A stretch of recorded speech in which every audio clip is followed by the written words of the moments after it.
G'day everyone, today we're going to be looking at the top 10 of... Righto everyone, Today I'm going to tell you my top 10 Australian horror movies.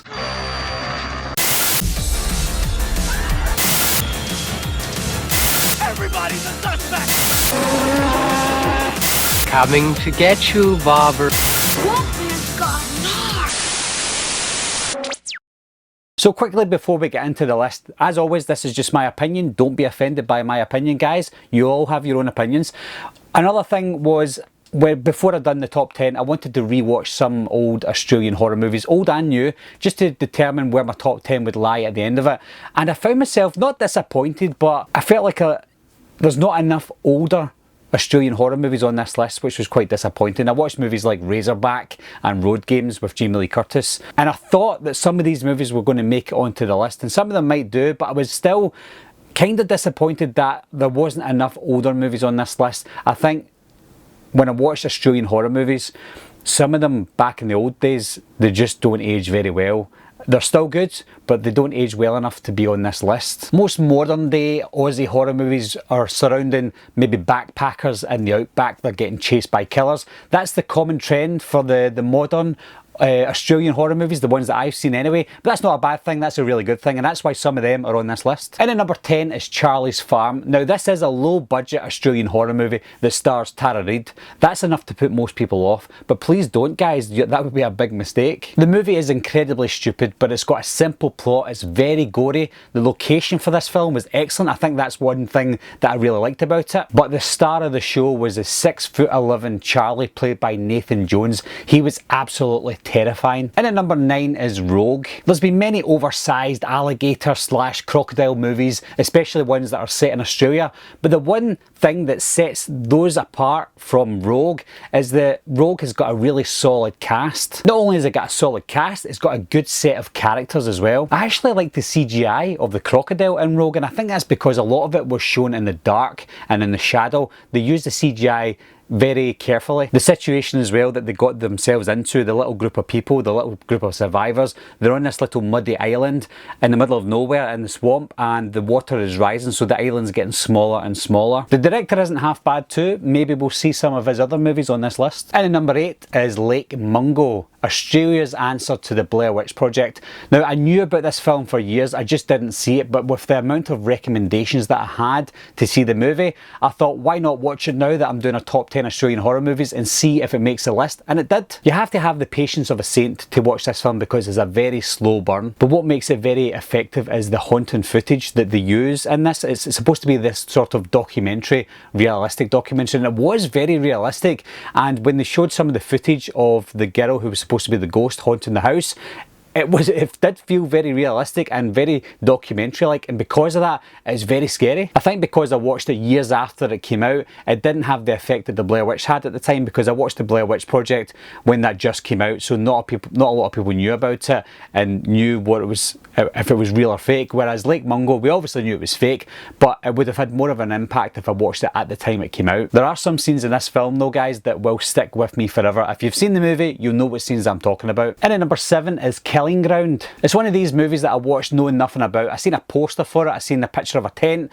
and some blood, and I thought let's just watch it since it's Australian. Like I said at the start, it's one of those isolated movies where these backpackers go out camping in the woods or camping in the middle of nowhere, and there's crazy killers on the loose. The film started off quite confusing for me because I didn't know it was one of these films that had a flashbacks and flash forwards, so it goes from different timelines, and it confused me at the first part of it, but after 30 minutes when I realised it goes back and forward in the timelines, it got very interesting. It's one of these movies, and this is quite rare for me, where a movie starts off boring and every 10 minutes it gets more and more interesting, and that's Killing Ground. From start to finish, it got from mediocre to excellent near the end of the movie. And because it had this flash forward flashback scene, we knew that we were going to come to a certain point where both timelines were going to come together, and that was the very interesting part about it, the most interesting part. Don't be fooled by the cheap look of the film guys. If you haven't seen it, I highly recommend this movie. And at number 6 is Gone. I wouldn't have even bothered with this film if it didn't star Scott Mikulowicz. He plays the main character. He was in movies like Eurotrip and Mean Creek, and then just a couple of years later in 2006 he had Gone. Wow, listen to that rain. What really impressed me most about Gone was Scott Miklowicz's performance. He played this unhinged guy who latched himself on to these British backpackers out in Australia, as usual, and we didn't know what he was capable of. We didn't even know if he was a bad guy, but we also didn't know if he was a good guy. But things he was doing was really dodgy, and you just feared for the couple all the way through the movie. This is one of the movies on the list that maybe most of you wouldn't have heard of, but I highly recommend it. And at number 5 is Wolf Creek 2. I wasn't sure how I felt about a sequel to a movie that was based on a true story. Usually these types of sequels end up going south really fast, pun intended. I was shocked and amazed at how great it actually was, and I think that's all thanks to John Jarratt, who plays Mick Taylor.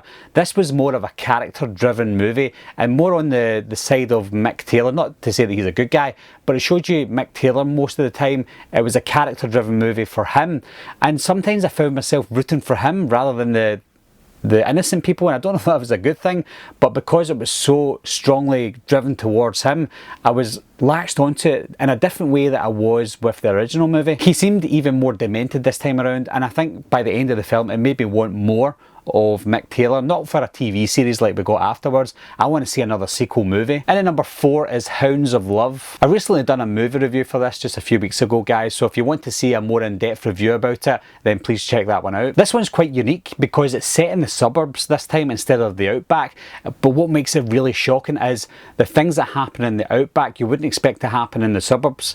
But this happens in the suburbs. People are killed, people are tortured and raped in this quiet little place in the suburbs, and nobody has a clue what's going on. In terms of acting, this is the cream of the crop. This is the best of the best acting that you're going to see, not just in horror movies, but in any type of genre movie. Not only was the acting stellar, the plot kept me on the edge of my seat from start to finish. There was scenes in the movie I just thought, please get out there, please go, go, go. And you don't really see that anymore in movies, especially horror movies. And to top it off, what makes this movie even more shocking is it's based on a true story. And at number 3 is Wolf Creek. Although Mick Taylor was more reserved in this film than he was in Wolf Creek 2, he was still scary because of what he was capable of. We didn't really know what he was capable of until he actually done it, but you just knew something bad was going to happen because he was just so creepy. Obviously, because it was based on the true story, the story that we all know about, getting into the film we knew roughly what was going to happen. I know that they dramatise true stories, and that's what they've done a lot in Wolf Creek, but the fact that it was based on a true story helped us, and it left a lasting impression on us. Something I liked about this film over the sequel was the backpackers. We got to know the victims in this film, and that made us get behind them, wanting them to survive, didn't want Mick Taylor to survive. We just got behind the backpackers because we got to know them throughout the film. For the full half of the movie, it was just those three before Mick Taylor came along. So we were behind the backpackers and hoping that they would survive. Top all that off with the beautiful scenery that we had throughout the film. It was a pure ride from start to finish. And at number 2 is The Loved Ones. This was a shocking movie, and what makes it even more shocking and quite sick sounding is the best thing about this film was Lola. Now, she was absolutely incredible. I done a video a little while ago saying who my top 5 female horror villains were. She was at the top of that list, and for good reason, because she was absolutely crazy. What made it worse was it was a family effort, and something I liked about the story was it didn't force feed you the story. It didn't tell you what was happening step by step. It left some things to the imagination. For example, her mother, I think it was, sitting there with a hole in her head.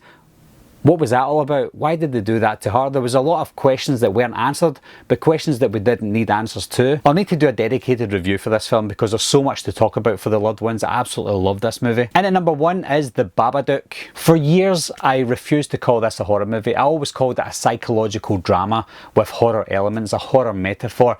But I succumbed to the social media pressure, and a lot of people were saying, well, it's a horror movie. And yes, it probably is a horror movie, basically because it was marketed wrongly as a horror movie. Now, I did mention that The Hounds of Love was the cream of the crop for acting, but this takes it a level higher, if that was even possible.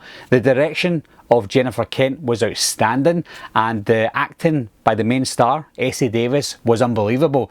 Now, I don't know how they didn't win every award available. They just didn't, and that's probably because it was wrongly marketed as a horror movie. Now, I see this movie as a psychological drama because it was dealing with one woman's illness, her grief and depression, and it became a metaphor, like a horror metaphor with the Babadook in the book itself, and that's how they portrayed her character with her illness.